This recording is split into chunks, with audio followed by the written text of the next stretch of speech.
Ada salah satu syekh di Saudi Arabia itu, dia duduk gitu, ditanya sama salah satu penanya telepon. Di ujung teleponnya berkata, "Syekh, saya ingin bertanya, orang tua saya itu numpang sama saya." Syekhnya kemudian berkata, "Hei, Ait as-soal. Kamu ngomong apa? Ulangi lagi pertanyaan kamu." "Orang tua saya numpang sama saya." "Ait as-soal. Ulangi lagi pertanyaan kamu itu apa?" "Orang tua saya numpang sama saya." "Ait as-soal. Ulangi lagi pertanyaanmu." Kemudian sampai sang penanya berkata, "Sahmihni an uwassila soal." Biarkan saya menyelesaikan pertanyaan saya dulu. Kemudian syekhnya tegas berkata, "La, akhta'ta fi soal. Kamu salah.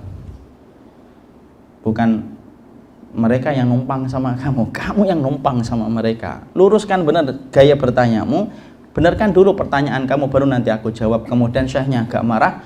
Kemudian pembawa acaranya disuruh aglik al-hatib, tutup itu teleponnya, suruh dia merenung dulu, nanti kalau sudah benar baru nanya lagi.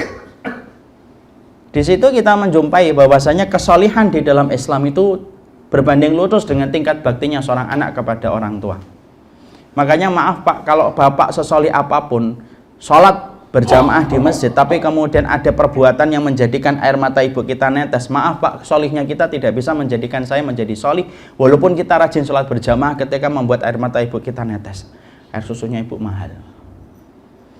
Makanya kalaupun ada orang yang sampai berjihad sekalipun, padahal kita paham ya, jihad itu darwatu sanamil Islam, puncak amalan jihad itu, puncak amalan Islam itu jihad.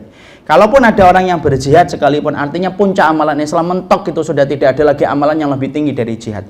Tapi jihadnya disertai dengan durhaka kepada orang tua, oh enggak main-main itu, tidak bisa langsung masuk surga dia. Makanya sampai Ibnu Abbas itu menerangkan, di depan surga itu ada sebuah tempat yang disebut A'raf, tempat yang tinggi. Tempat itu berkerumun, itu beberapa orang yang ada di situ. Siapa itu? Mujahid, yang dia gugur dan wafat di jalan Allah. Kenapa dia tidak masuk surga atau tidak masuk neraka? Dia tidak bisa masuk neraka karena sesungguhnya darah yang menetes untuk membela kalimat Allah, diharamkan api neraka untuk membakarnya. Tapi dia nggak bisa masuk surga. Kenapa nggak bisa masuk surga? Karena pintunya surga tidak bisa dilewati sama anak yang durhaka kepada orang tuanya. Dia di situ sampai nanti mendapatkan keputusan dari Allah. Loh, sampai urusan jihad aja tidak bisa mensolikan orang untuk masuk surga, sampai dia betul-betul baik kepada orang tuanya. Makanya kemudian kita disitulah paham betul, kalau kita hari ini ingin memperbaiki kualitas hidupnya kita Pak, kualitas hidup kita dunia dan akhirat itu simpel, bagaimana memperbaiki kualitas kita bersama orang tua kita. Kok bapak-bapak tiba-tiba ngomong, kok urusan anak kita jadi gini ya, kok urusan proyek saya jadi begini.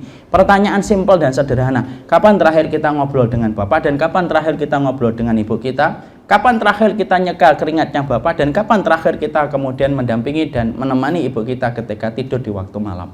Itu yang akan menjadi jawaban dari semua kesulitan dan keruwetan hidup kita ketika tidak melakukan itu.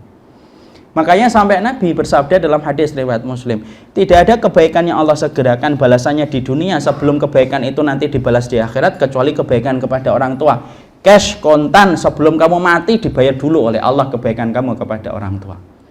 Tapi sebaliknya, kejahatan yang Allah balas di dunia sebelum kejahatan itu nanti dibalas oleh Allah di akhirat, yaitu kejahatan kita kepada orang tua, itu dibalas oleh Allah.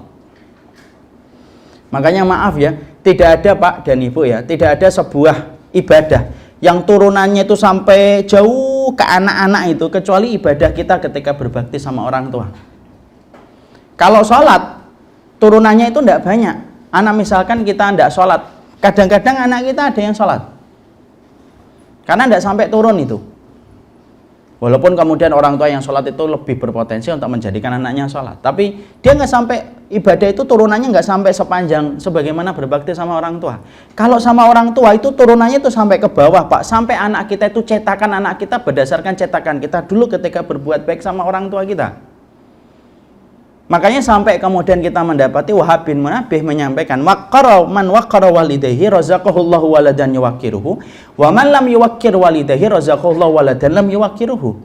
Siapapun loh yang dia hormat kepada orang tuanya, Allah akan ngasihkan dia anak yang hormat kepadanya persis sebagaimana dulu dia hormat kepada orang tuanya. Tapi siapapun orang tua yang tidak hormat kepada orang tuanya, cash, kontan, Allah akan kirimkan anak yang tidak hormat kepadanya persis sebagaimana dulu tidak hormat kepada orang tuanya.